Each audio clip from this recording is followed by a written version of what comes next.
ഗാർഡിയനും കൂടി അകത്തേക്ക് ചെല്ലാനാണ് നഴ്സ് വിളിക്കുന്നത്. അവിടെ കൂടെ മിനുക്കിന് കയറി ചെല്ലാനായിട്ട് പറ്റത്തില്ലല്ലോ. ബാഗൊക്കെ നോക്കി ഞാൻ ഇവിടെ നിന്നോളാം എന്ന് പറഞ്ഞിട്ട് മിനുക്കൊക്കെ ധൈര്യം കൊടുത്ത് പറഞ്ഞു വിടും.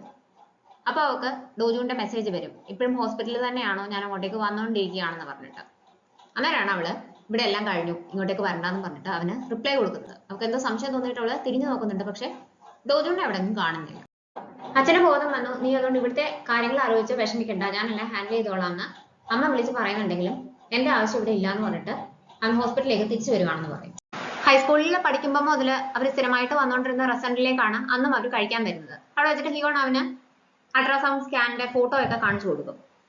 പണ്ട് സ്കൂളിൽ പഠിച്ച കാലം ഓർമ്മ വരുന്നു, എത്ര രസമായിരുന്നു, ആ കാലത്തിലേക്ക് തിരിച്ചു പോകാൻ പറ്റിയിരുന്നെങ്കിൽ നന്നായിരുന്നു എന്നൊക്കെ അവർ പരസ്പരം പറയും. ആ സമയത്തേക്ക് തിരിച്ചു പോകാൻ പറ്റിയിരുന്നെങ്കിൽ എന്തായിരിക്കും ആദ്യം ചെയ്യുക എന്ന് മിനുക്ക് ഹിയോന്റെ അടുത്ത് ചോദിക്കുമ്പോൾ അവൾ കളിയായിട്ടാണ് ഓരോന്ന് പറയുന്നത്. എന്നിട്ട് തിരിച്ച് മിനുക്കിന്റെ അടുത്ത് ചോദിക്കും. കുറച്ചു നേരം ഹിയോണിനെ നോക്കിയിരുന്നിട്ട് ഞാൻ ഇയാളോട് കൺഫസ് ചെയ്തേനെ എന്ന് മിനുക്ക് തുറന്നു പറയും. ഞാൻ ഏറ്റവും കൂടുതൽ റിഗ്രറ്റ് ചെയ്തിരുന്ന കാര്യം അതാണ്. ആലോചിക്കുമ്പോൾ ഒരിക്കൽ പോലും ഒരു ദിവസം പോലും ഞാൻ ഇയാളെ ഇഷ്ടപ്പെടാതിരുന്നിട്ടില്ല എന്ന് മിനുക്ക് അവളോട് പറയും. വീട്ടിൽ വന്നു കഴിയുമ്പോൾ ഇത്രയൊക്കെ സംഭവവികാസങ്ങൾ ഉണ്ടായതിനു ശേഷം ഇപ്പോഴാണല്ലോ മിനുക്ക് ഇത് തുറന്നു പറയുന്നതെന്ന് ഹിയോൺ ആലോചിക്കും. മിറാൻ അവൾ വാങ്ങിച്ച ഗിഫ്റ്റുമായിട്ട് ഹിയോണിനെ കാണാനായിട്ട് വരും. കൊച്ചു കുട്ടികൾക്കുള്ള ഡ്രസ്സും ഷൂസും സോക്സും എല്ലാം ആണ്. ഇത് ഞാൻ കഴിഞ്ഞ പ്രാവശ്യം മിനുക്കിന്റെ കൂടെ പോയി സെലക്ട് ചെയ്തതാണ്, നേരത്തെ തരാനായിട്ട് മറന്നുപോയി, അതുകൊണ്ടാണ് ഇന്ന് കൊണ്ടുവന്നതെന്ന് പറയും. ആദ്യമായിട്ടാണ് ഹിയോണിന് ഇങ്ങനെയുള്ള ഒരു ഗിഫ്റ്റ് കിട്ടുന്നത്, അവൾക്കത് ഇഷ്ടപ്പെടുകയും ചെയ്യും. ഞാൻ മിനുക്കിന്റെ കൂടെ പോയെങ്കിലും എന്നെ സെലക്ട് ചെയ്യാനൊന്നും ഹെൽപ്പ് ചെയ്തില്ല, അന്ന് ഒന്നിലും താല്പര്യം ഇല്ലാതെയായിരുന്നു നിൽക്കുന്നത്, എന്താണ് കാര്യം എന്ന് എനിക്കറിയത്തില്ല, അതുകൊണ്ട് ഞാനാണ് ഒറ്റയ്ക്ക് ഇത് സെലക്ട് ചെയ്തത്, എന്തായാലും നിനക്ക് ഇഷ്ടപ്പെട്ടതിൽ എനിക്ക് സന്തോഷമുണ്ടെന്ന് മിറാൻ പറയും. അന്ന് മിനുക്ക് യാതൊരു താല്പര്യം കാണിച്ചില്ലേന്ന് ഹിയോൺ എടുത്തു ചോദിക്കും. മിറാൻ അന്നേരവും അവൻ എന്തുകൊണ്ടാണ് റിപ്ലൈ കൊടുക്കാത്തതെന്ന് ആലോചിച്ചുകൊണ്ടിരിക്കും. ഹിയോണും ഡോജുണും ലിഫ്റ്റിൽ വെച്ച് കണ്ടുമുട്ടും. ഇന്നലെ എന്റെ കൂടെ വരാൻ പറ്റാത്തതിൽ വിഷമിക്കണ്ട, പ്രഗ്നന്റ് ലേഡീസ് ഒക്കെ പലരും അവിടെ ഒറ്റയ്ക്കാണ് ഹോസ്പിറ്റലിൽ വന്നതെന്ന് ഹിയോൺ പറയും.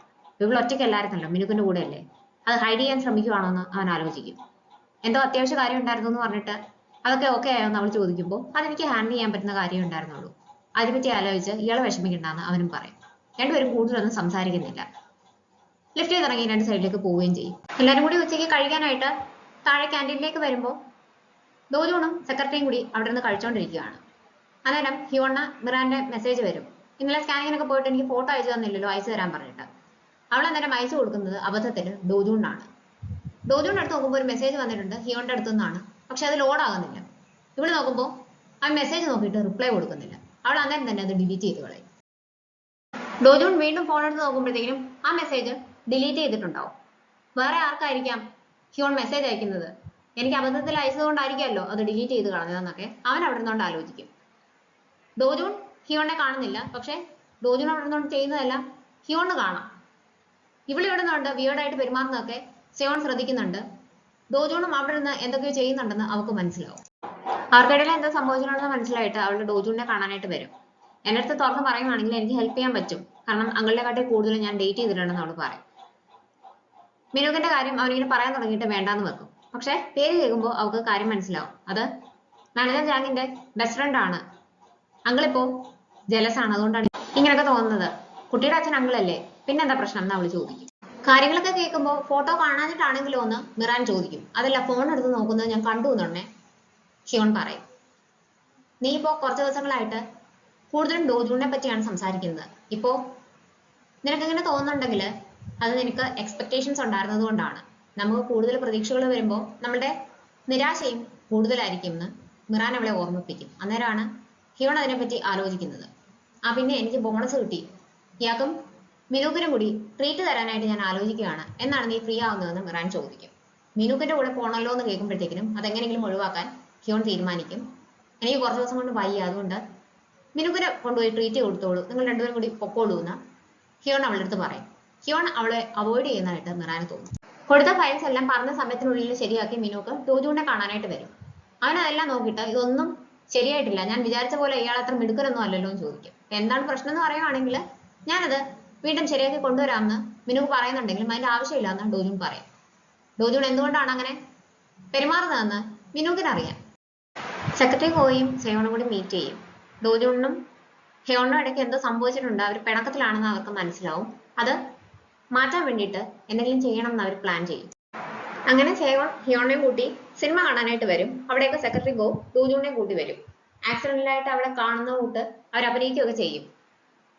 കുറെ നേരം കൂടി ഇനി സിനിമ തുടങ്ങാനായിട്ടുണ്ട്. അതുകൊണ്ട് അടുത്തൊരു ഗെയിംസ് ആക്കായിട്ടുണ്ട്. അവിടെ പോയിട്ട് ഗെയിംസ് കളിക്കാന്ന് പറഞ്ഞിട്ട് ഇവരെയും കൂട്ടി രണ്ടുപേരും കൂടി അങ്ങോട്ടേക്ക് പോകും. ഇവരെന്നിട്ട് ഗ്രൂപ്പായിട്ട് തിരിയും. നറുക്കെടുക്കുമ്പോഴത്തേക്കിനും ഡോജൂണും ഹിയോണും ആണ് ഒരു ടീമിൽ വരുന്നത്. ഗെയിംസ് എല്ലാം കളിച്ചു കഴിയുമ്പോൾ അവരുടെ ടീമാണ് വിൻ ചെയ്യുന്നത്. അന്നേരം തന്നെ പിണക്കമൊക്കെ ഏകദേശം മാറിയിട്ടുണ്ട്. സിനിമ കാണാൻ പോയിരിക്കുമ്പോൾ ഇവർ മനഃപൂർവ്വം രണ്ടുപേരും രണ്ട് സൈഡിലേക്കാണ് ഇരുത്തുന്നത്. സിനിമ കണ്ടുകൊണ്ടിരിക്കുന്നുണ്ടെ പല സീൻസും കാണുമ്പോൾ അന്ന് ഫാം വിസിറ്റ് ചെയ്യാൻ പോയപ്പോൾ സംഭവിച്ച കാര്യങ്ങളൊക്കെ രണ്ടുപേരും ഓർക്കുന്നുണ്ട്. തിരിച്ചിറങ്ങി കഴിയുമ്പോഴത്തേക്കും നമുക്ക് കഴിക്കാൻ പോകാമെന്ന് പറഞ്ഞിട്ട് സെക്രട്ടറി ഗോ ഇവരെ വിളിച്ച് പോകാനായിട്ട് നോക്കുന്നുണ്ടെ ഡോജൂൺ അവർ കാണാതെ ഹിയോണെ വിളിച്ച് ഇപ്പുറത്തെ വഴി കൂടി രക്ഷപ്പെടും. ഇയാൾ ആദ്യം അത് കാണണമെന്ന് എനിക്ക് ആഗ്രഹം ഉണ്ടായിരുന്നു, അതുകൊണ്ടാണ് ഞാൻ മെസ്സേജ് അയച്ചത്, എന്തുകൊണ്ടാണ് എനിക്ക് റിപ്ലൈ തരാഞ്ഞതെന്ന് ഹിയോൺ ആദ്യം അവനോട് ചോദിക്കും. അപ്പൊ മിനൂക്കിനെ കണ്ട കാര്യം എന്തിനാണ് ഇവൻ അറിയുന്നത് എന്നുള്ള ചിന്തയാണ് അവന്. എന്തിനാണ് മിനൂക്കിനെ ഞാൻ കാണുന്നതെന്ന് അവനോട് തിരിച്ചു ചോദിക്കും. എന്തിനാണ് മിനൂക്കിന്റെ കാര്യം ചോദിക്കുന്നതെന്ന് അവനും ചോദിക്കും. അപ്പൊ രണ്ടുപേരും പറയുന്നത് വേറെ എന്തോ കാര്യമാണെന്ന് അവർക്ക് മനസ്സിലാവും. എന്താണ് ഉദ്ദേശിക്കുന്നതെന്ന് അവൻ ചോദിക്കുമ്പോഴത്തേക്കിനും കുട്ടിയുടെ അൾട്രാസൗണ്ട് സ്കാനിന്റെ ഫോട്ടോ ഞാൻ അയച്ചു തന്നിട്ട് ഇയാളെ നോക്കുന്ന കണ്ടല്ലോ, എന്നിട്ട് എനിക്ക് റിപ്ലൈ തരാൻ ഞാൻ എന്താണെന്ന് അവൾ ചോദിക്കും. എനിക്ക് ഫോട്ടോ ലോഡായില്ല, അപ്പൊ അതാണ് എനിക്ക് അയച്ചു തന്നത്, പിന്നീട് ഞാൻ നോക്കിയപ്പോൾ അത് ഡിലീറ്റ് ചെയ്തതായിട്ട് കണ്ടു എന്ന് അവൻ പറയും. അന്നേരമാണ് അവൾക്ക് കാര്യം മനസ്സിലാവുന്നത്. ഇതിന്റെ പേരിൽ തെറ്റിദ്ധരിച്ചിട്ടാണോ എന്നോട് ദേഷ്യം കാണിച്ചതെന്ന് അവൻ ചോദിക്കുമ്പോൾ അവൾ അത് സമ്മതിച്ചു കൊടുക്കത്തില്ല. അതുകൊണ്ട് തന്നെ അവന് മിനുക്കിന്റെ കൂടെ അന്ന് പോയ കാര്യവും ചോദിക്കാനായിട്ട് പറ്റുന്നില്ല. അവൾ അന്നത്തെ ഫോട്ടോ അവന് കാണിച്ചു കൊടുക്കും. അവൻ താല്പര്യത്തോടു കൂടിയാണ് അത് കാണുന്നത്. ആ കുട്ടിക്ക് എന്ത് വേണമെങ്കിലും സാധിച്ചു കൊടുക്കാൻ പറ്റുന്ന ഒരാളാണ് ഞാനെന്ന് അവനവൾക്ക് ഉറപ്പ് കൊടുക്കും. അവൾ ആദ്യമായിട്ടാണ് രാത്രിയിൽ ആ ഒരു നൈറ്റ് വ്യൂ ഒക്കെ കാണുന്നത്. എപ്പോഴും ഓഫീസിലും വീട്ടിലേക്കുമായിട്ടാണ് നടന്നുകൊണ്ടിരിക്കുന്നത്. അതുകൊണ്ട് ഞാൻ ഇങ്ങനത്തെ കാഴ്ചകളൊന്നും കണ്ടിട്ടില്ല എന്ന് പറഞ്ഞിട്ട് അവൾ ആ നൈറ്റ് വ്യൂ അഡ്മയർ ചെയ്യുന്ന കാണുമ്പോൾ എന്തെങ്കിലും ആഗ്രഹങ്ങളുണ്ടെങ്കിൽ എന്നോട് പറഞ്ഞാൽ മതി, ഞാൻ സാധിച്ചു തരാമെന്ന് അവൻ പറയും. അപ്പോൾ അവൾക്ക് മിനുക്കിന്റെ കോള് വരും. അവളതിങ്ങനെ എടുക്കണോ വേണ്ടയോ എന്നൊക്കെ ആലോചിച്ചുകൊണ്ടിരിക്കുമ്പോൾ ഇപ്പോൾ ഇയാൾക്ക് എന്നെ കോൺസെൻട്രേറ്റ് ചെയ്യാനായിട്ട് പറ്റുമോ, ഇയാള് ഈ കാഴ്ചകളൊന്നും കണ്ടിട്ടില്ലെന്നല്ലേ പറഞ്ഞത്, കുറച്ച് സമയം അതൊക്കെ ആസ്വദിച്ച് നിൽക്കാനായിട്ട് അവൻ പറയും. അവൾ കോൾ അറ്റൻഡ് ചെയ്യത്തില്ല. സെക്രട്ടറി ഗോ ടീം ലീഡർ ബാങ്കിന് വേണ്ടിയിട്ട് പോക്ക് ബെല്ലിയെല്ലാം സ്വന്തമായിട്ട് ഗ്രില്ല് ചെയ്ത് കഷ്ടപ്പെട്ട് കൊണ്ടുവരും. രാത്രിയിൽ വൈകി ഇന്ന് ജോലി ചെയ്യായിരുന്നു. അപ്പൊ ആരാണെന്ന് ചോദിച്ചിട്ടൊന്നും പറയുന്നില്ല. അതുകൊണ്ട് പതുക്കെ വന്നിട്ട് ഡോറ് തുറക്കുകയും അടിക്കുകയും ചെയ്യുന്ന ഒന്നിച്ചാണ്. ടീം ലീഡർ ബാങ്ക് നല്ല അടി കൊടുത്ത് കഴിയുമ്പോഴാണ് അത് സെക്രട്ടറി ഗോ ആണെന്ന് മനസ്സിലാവുന്നത്. എന്തിനാണ് എനിക്ക് വേണ്ടിയിട്ട് ഇത്രയും കഷ്ടപ്പെട്ടത്, ഇതൊന്നും ചെയ്യാനായിട്ട് ഞാൻ പറഞ്ഞില്ലല്ലോ എന്ന് അവർ ചോദിക്കുമ്പോൾ ഇയാളെ എക്സെപ്ഷണൽ ആയിട്ടുള്ള ഒരു എംപ്ലോയി ആയതുകൊണ്ടാണെന്നാണ് സെക്രട്ടറി ഗോ പറയുന്നത്. അതല്ല കാര്യം എന്ന് അവർക്കറിയാം. അതുകൊണ്ട് തന്നെ അവരയാളെ കിസ് ചെയ്യും. ജംഗും സെയോണും കൂടി മീറ്റ് ചെയ്യും. കാണുന്നുണ്ടെങ്കിൽ തന്നെ ഗ്രാൻഡ് ഫാദറിന് എങ്ങനെയുണ്ടെന്നാണ് സെയോൺ അന്വേഷിക്കുന്നത്. ഏറ്റവും ബെസ്റ്റ് ആയിട്ടുള്ള ഡോക്ടേഴ്സ് ആണ് ട്രീറ്റ് ചെയ്യുന്നത്. അതുകൊണ്ട് അപ്പൂപ്പനെ കുറിച്ച് ആലോചിച്ച് നീ വിഷമിക്കേണ്ട ആവശ്യമില്ല എന്ന് ജംഗും പറയും. എന്നിട്ട് അവളുടെ ട്രെയിനിങ് തീരാറായല്ലോ എന്നുള്ള രീതിക്ക് ചോദിക്കും. അന്നേരമേ സെയോണിന് എന്തോ സംശയം തോന്നും. നിന്റെ ഈ പ്രായത്തില് അച്ഛൻ കാര്യങ്ങളൊക്കെ മാനേജ് ചെയ്ത് തുടങ്ങിയിട്ടുണ്ടായിരുന്നു, നീയും അതിന് വേണ്ടിയിട്ട് ശ്രമിക്കണം. ടേഹൻ ലിക്കർ എന്ന് പറയുന്നത് ഒരു ഗോൾഡൻ എഗ് ആണെന്ന് ജംഗും സെയോണിന്റെ അടുത്ത് പറയും. സെയോൺ സംശയത്തോടെ അമ്മയെ നോക്കും. ജംഗും ആയിരുന്നു അച്ഛന്റെ കൂടെ വയ്യാതാകുന്നതിന് തൊട്ടു മുമ്പ് ഉണ്ടായിരുന്നതെന്ന് സെക്രട്ടറി ഗോ വിളിച്ചിട്ട് ഡോജൂണിന്റെ അടുത്ത് പറയും. അവൻ അച്ഛനെ കാണാനായിട്ട് വരും. ജംഗുമിന്റെ അടുത്ത് അച്ഛൻ ലീനിയന്റ് ആയിട്ടാണ് പെരുമാറുന്നതെന്ന് അവനറിയാം. എന്താണ് നിങ്ങൾ തമ്മിൽ സംസാരിച്ചതെന്ന് ചോദിക്കുമ്പോൾ അച്ഛൻ പറയത്തില്ല. അന്നേരം ഒരു മെയ്ഡ് അവർക്ക് ചായ കൊണ്ടുവരും. അവന്റെ കൈയിലേക്ക് വീഴാൻ പോകുമ്പോൾ പെട്ടെന്ന് അവൻ കൈ വലിക്കുന്നതും പണ്ടത്തെ പോലെ തന്നെ കൈ വെച്ചിട്ട് ആക്ഷൻ കാണിക്കുന്നതെല്ലാം അച്ഛൻ ശ്രദ്ധിക്കുന്നുണ്ട്. നീ ഇപ്പോഴും മരുന്ന് കഴിക്കുന്നുണ്ടോ എന്ന് ചോദിക്കുമ്പോൾ ഇല്ലാന്ന് അവൻ പറയും. നമുക്ക് എന്തെങ്കിലും കുറവുകളുണ്ട്, ആരെങ്കിലും കണ്ടുപിടിക്കുന്ന പേടികൾ എന്തെങ്കിലും കാര്യം ഉണ്ടെങ്കിൽ അത് ഹൈഡ് ചെയ്യാനോ അത് കണ്ടുപിടിക്കപ്പെടാതിരിക്കാനോ നമ്മൾ ശ്രമിക്കണം. നിന്റെ സൈക്കാട്രിക് ഇവാലുവേഷൻ ബോർഡ് മെമ്പേഴ്സിന് നിനക്കെതിരെ ഉപയോഗിക്കാനായിട്ട് പറ്റും. അതുകൊണ്ട് നീ കൂടുതൽ സൂക്ഷിക്കണം.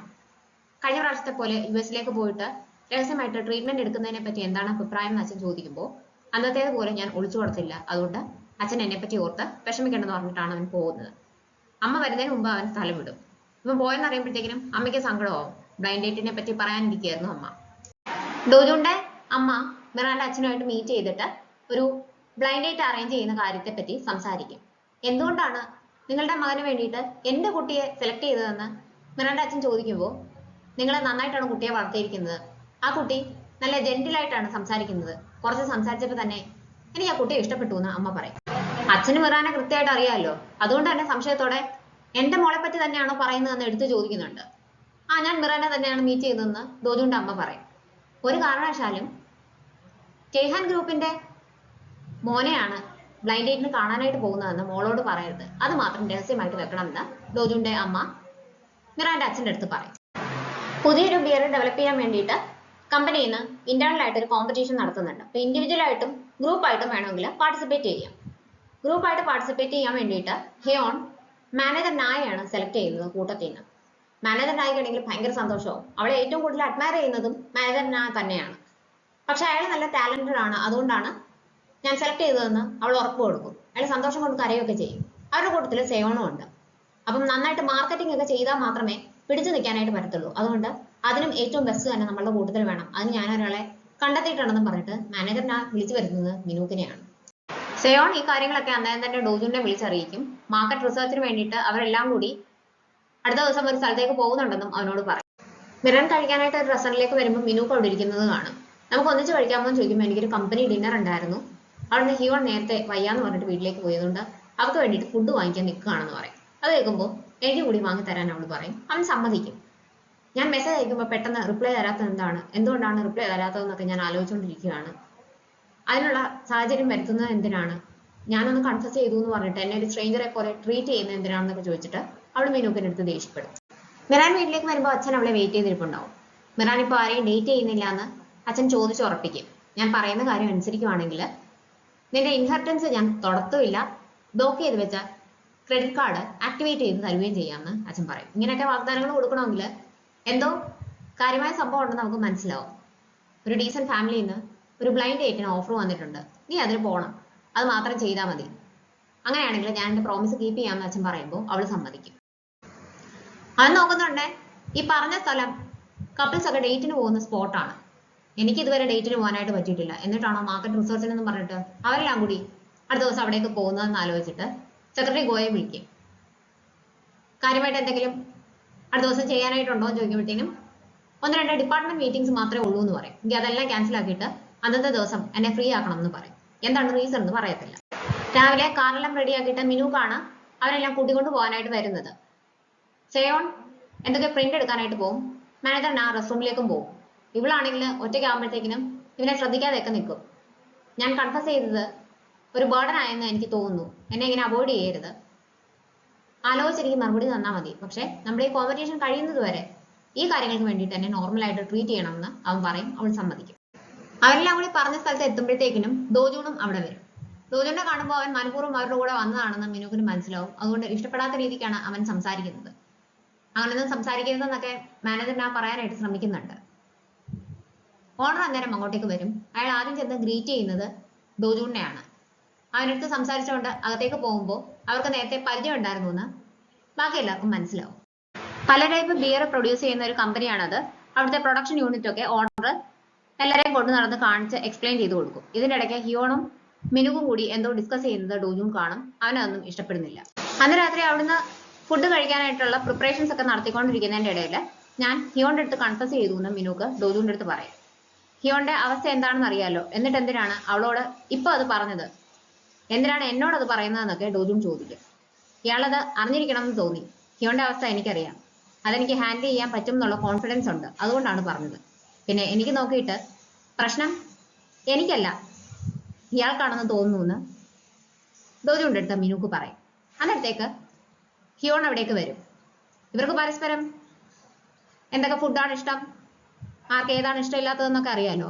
അവരതിനെപ്പറ്റി സംസാരിച്ചുകൊണ്ട് പോകുന്നത് ഇവൻ സങ്കടത്തോടും ദേഷ്യത്തോടും കൂടിയാണ് നോക്കിക്കൊണ്ട് നിൽക്കുന്നത്. എല്ലാവരും കൂടി കഴിക്കാനിരിക്കും. മിനുക്ക് ശ്രിമ്പ് ഫീൽ ചെയ്ത് ഹിയോണ് കൊടുക്കും. അത് കാണുന്ന ഇങ്ങനെ ഒരാളെ വേണം ഡേറ്റ് ചെയ്യാമെന്ന് മാനേജർ ഞാൻ പറയും. സിറ്റുവേഷൻ ഓക്വേർഡ് ആകാതിരിക്കാൻ എല്ലാവർക്കും വേണ്ടിയിട്ട് ഞാൻ ചെയ്തിട്ടുണ്ടെന്ന് പറഞ്ഞിട്ട് മിനുക്ക് അവർക്കും കൊടുക്കും. പക്ഷെ ഇതൊന്നും ഇഷ്ടപ്പെടാതെ ഡോജൂൺ അവിടുന്ന് എഴുന്നേറ്റ് പോകും. എന്തിനാ ഇവിടെ ഒറ്റയ്ക്ക് നിൽക്കുന്നത്, ഒന്നും കഴിച്ചില്ലല്ലോ, എല്ലാവരും വെയിറ്റ് ചെയ്യാണെന്ന് പറഞ്ഞിട്ട് ഡോജൂണിനെ അന്വേഷിച്ച ഹിയോൺ വരും. മറ്റുള്ളവരുടെ കാര്യം അവിടെ നിൽക്കട്ടെ, ഇയാളെ എന്നെ പ്രതീക്ഷിച്ചിരുന്നു എന്ന് ഡോജൂൺ ചോദിക്കും. അവൾ അതിന് മറുപടി പറയത്തില്ല. ഇയാൾക്ക് ഏറ്റവും കൂടുതൽ ആവശ്യമുള്ളത് എന്നെ ആയിരിക്കും എന്ന് ഞാൻ ഇത്രയും നാൾ വിചാരിച്ചു. അത് അങ്ങനെയല്ല എന്ന് ഇന്ന് ഞാൻ റിയലൈസ് ചെയ്തു. നേരത്തെ ഞാൻ പറഞ്ഞ കൂട്ട് ഇയാൾക്ക് ആരെയാണ് ഇഷ്ടം, ഇയാൾ ആരെ ഇഷ്ടപ്പെടുന്നു എന്നൊന്നും എന്നെ ബാധിക്കുന്ന കാര്യമല്ല.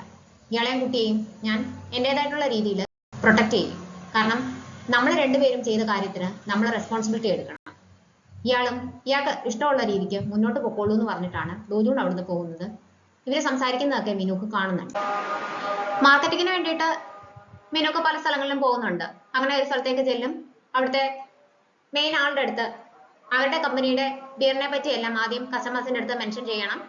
അങ്ങനെയാണെങ്കിൽ പറഞ്ഞ പൈസയ്ക്ക് തന്നെ എല്ലാ കാര്യങ്ങളും അവർക്ക് സപ്ലൈ ചെയ്യാമെന്നൊക്കെ ഉറപ്പ് കൊടുക്കും. അയാളും അത് സമ്മതിക്കും. അവരുടെ അടുത്ത് പോരാനായിട്ട് തുടങ്ങുമ്പോൾ അവിടുത്തെ സ്റ്റാഫ് ജയ്ഹാൻ ലിക്കറിന്റെ പ്രസിഡന്റായ ഡോജുൻ വിസിറ്റ് ചെയ്യുന്നുണ്ടെന്ന് പറയുന്നത് കേൾക്കും. അവൻ ശ്രദ്ധിക്കുന്ന ഉടനെ അവിടെ ഒരു ബ്ലൈൻഡ് ഡേറ്റ് നടക്കാൻ പോവുകയാണെന്ന് അവന് മനസ്സിലാവും. ഹിയോൺ ഡോജുനെ കാണാനായിട്ട് ഓഫീസിലേക്ക് ചെല്ലും. സെക്രട്ടറി ഗോ മാത്രമേ അവിടെ ഉള്ളൂ. പുറത്തൊരു മീറ്റിങ്ങിന് പോയേക്കുവാണ്. അവിടുന്ന് നേരെ വീട്ടിലേക്ക് പോകും.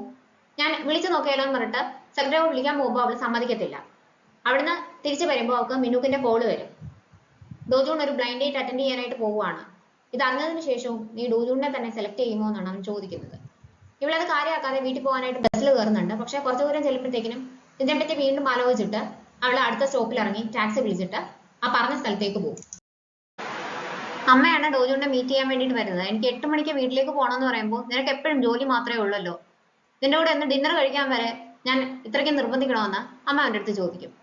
കാഷ്വലായിട്ട് മീറ്റ് ചെയ്യുന്നല്ലേ പറഞ്ഞു, പിന്നെ എന്തിനാണ് ഇവിടേക്ക് വന്നതെന്ന് അവൻ ചോദിക്കുമ്പോഴത്തേക്കിനും മിറാനും അച്ഛനും അവിടേക്ക് വരും. വിഷ് ചെയ്തിട്ട് നോക്കുന്നോണ്ടെയാണ് മിറാൻ ഡോജുണിനെ കാണുന്നത്. അവൾ ഞെട്ടും. മിറാനെ അച്ഛനെയും കൂടി കാണുമ്പോൾ ഡോജുണിനും കാര്യം മനസ്സിലാവും. ഹിയോൺ അന്നേരത്തേക്ക് അവിടെ എത്തും. നിനക്ക് ഒരുപാട് പ്രതീക്ഷകൾ ഉള്ളതുകൊണ്ടാണ് നിരാശ തോന്നിയത്. പ്രതീക്ഷകൾ കൂടുമ്പോൾ നിരാശയും കൂടുമെന്ന് മിറാൻ പറഞ്ഞത് അവൾ ആലോചിക്കും. അകത്തേക്ക് പോകണോ വേണ്ടിയോ എന്നൊക്കെ കുറച്ചു നേരം ഓർത്തോണ്ട് നിന്നിട്ട് അവള് തിരിഞ്ഞു നടക്കും. അന്നേരമാണ് ഡോജൂൺ അവിടേക്ക് വരുന്നത്. അവളെ കണ്ട് പിടിച്ചു നിർത്തും. ഹിയോൺ ഇയാൾ എന്താ ഇവിടെയെന്ന് ചോദിക്കും. ബ്ലൈൻഡ് ഡേറ്റിന് പോകരുത്, എനിക്ക് ഇയാളെ ഇഷ്ടമാണെന്ന് ഹിയോൺ ഡോജൂണിന്റെ അടുത്ത് പറയും.